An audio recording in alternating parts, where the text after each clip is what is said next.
want to pick somebody that's going to take care of you. We want to be the people that, you know, if they use us one time, they want to keep using us. That's something we pride ourselves on. Imagine starting with nothing but a passion for audio and video. Well, that's exactly how this Northside company got its start. But how did they pull it off? Let's dive in to take a deeper look. I was working for another company, knew I wanted to start my own business, so I left that company and went to work in a different industry for that time frame. And Matt was getting out of college, so I talked to him about starting up Millennium Sounds together. I was finishing up physical education major at Ball State, and Bill approached me about going into business with him into, at that time, car audio / home audio. And You mean suckered you into it? Suckered me into, yes, exactly. Said it's gonna be great and we're gonna make all this money someday, and started out with basically putting together packets, sitting at his kitchen table and making all these glorious binders with all the builders from our town. And we had all these stacks that we sent them out to, and I think maybe one person responded to that whole list of people that we thought we'd just immediately get their business and start. So initially we've always done home audio, but most of our work back then was car audio. We opened up an office, and obviously we didn't have any money and we were starting from scratch, and we leased a small space upstairs in a little strip mall. We would do the car audio installs in the back parking lot. We didn't have an install bay, and if it rained we would grab a tent or a tarp and throw over the car and do the install in the back parking lot. You know, we'd put radios in 30 minutes and it would just be a revolving door of cars coming in, especially on Saturdays. He would take the dash apart because he was good at finding all the little tiny screws, and then I would wire up the harnesses at the table, and then we'd just have radios stacked ready to go, because we knew what car it was going to be, so we knew what harness to put in for that vehicle, so we'd have them all scheduled, and the cars would just come in and we'd just drive them around back and just have like a little assembly line, and you know, we'd put one in, put it back together, and then roll it out, and then the next one would be right in line ready to go. At that time, you know, home audio was kind of picking up. We had a surround sound display, and customers could come up and look at that surround sound display. And then we moved to a downstairs location, and we got a car audio display and more home audio displays at that time. Bill and Matt turned water into wine, starting with car audio, then expanding into what we see today. But a growing business is never met without troubles. So how did they expand their business? And what struggles did they encounter doing so?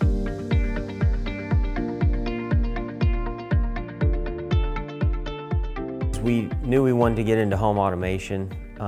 This was in 2007. I was actually at a training for a different brand, and the Control4 rep came in and talked to one of the guys and said, hey, you should do Control4, kind of explained to him what it was, how it worked. At the time, I was building a home that was going to be in like a parade of homes, a homerama, and so we wanted to put home automation in that and show it off.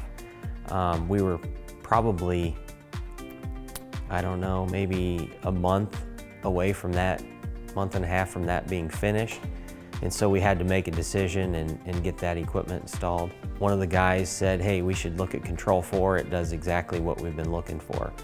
So long story short, we looked at it very quickly, realized that it seemed to be exactly what we were looking for, got the equipment ordered, got it installed in time for the home show, and it worked great. We got it installed properly and had a great show. Sold a lot of home automation jobs off of that home show, and that was kind of our start into home automation. And then in 2008, we had bought a blind business in 2008, so we picked up additional business purchasing that company. And I was actually on a girls' trip one weekend, and Bill called and asked if we were having a good time, said yes. And then he just said, oh, by the way, I bought another company, and that is what you're gonna do.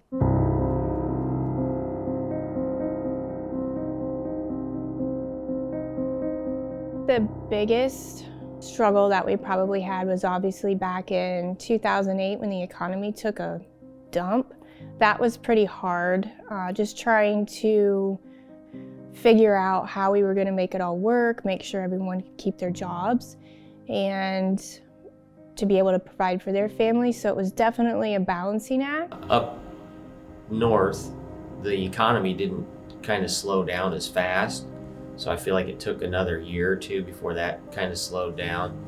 And then we opened up the office here in 2009, which was probably the height of the recession here, and we didn't have anything here, so anything was an improvement where we were at. So kind of up north, our business slowed down a little bit, and then here we were obviously growing from scratch, so it kind of worked out. When COVID first started, obviously it was scary, not only from a health perspective, but business perspective. We didn't know how that was going to work out, so when everything was shutting down, obviously we were scared, didn't know what to do or what our plan was going to be. We just kind of go with the punches. Thankfully, our company was considered, for what we do, essential. So we were still able to work during the whole COVID outbreak, and we've continued to work. And one thing that we tried to do is to ask what our clients and customers expect from us when we go into their home. You know, obviously, if they want us to wear a mask, we will definitely do so. So we have tried to be very accommodating to all of our clients and customers.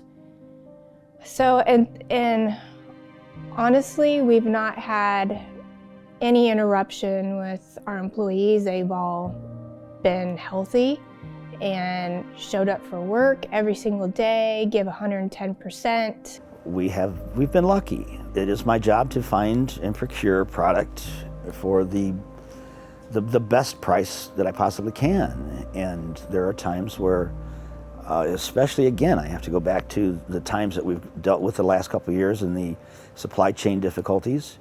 It just simply hasn't been easy. There was a little bit of uncertainty of what everybody was going to do, but kind of when everybody figured out that they can continue to work and the precautions that they needed to take, you know, our guys were still able to get back out there. Is it stressful? It can be, but you know, we manage things very well. I'm not alone in what I do here. I've got, you know, some talented folks that help me. We call them the little elves. Having a small business, everyone is an important player, from, you know, the person that orders equipment and checks it in, to the person that takes phone calls and does scheduling. If that doesn't get done, then it affects the whole company and it affects the customer. You know, when we first started, I think that, you know, I was younger and thought I could do more things than I probably could. And as you get older and mature more, you realize that everybody in that chain is very important.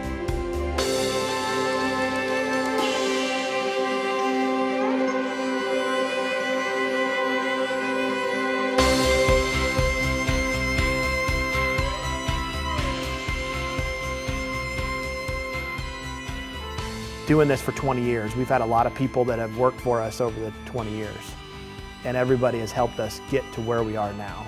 And if one person's not doing their job, then it affects the customer and everyone else in the company. And I feel like everybody's job is critical in what we do now, because we couldn't not have one person that's here now not be here.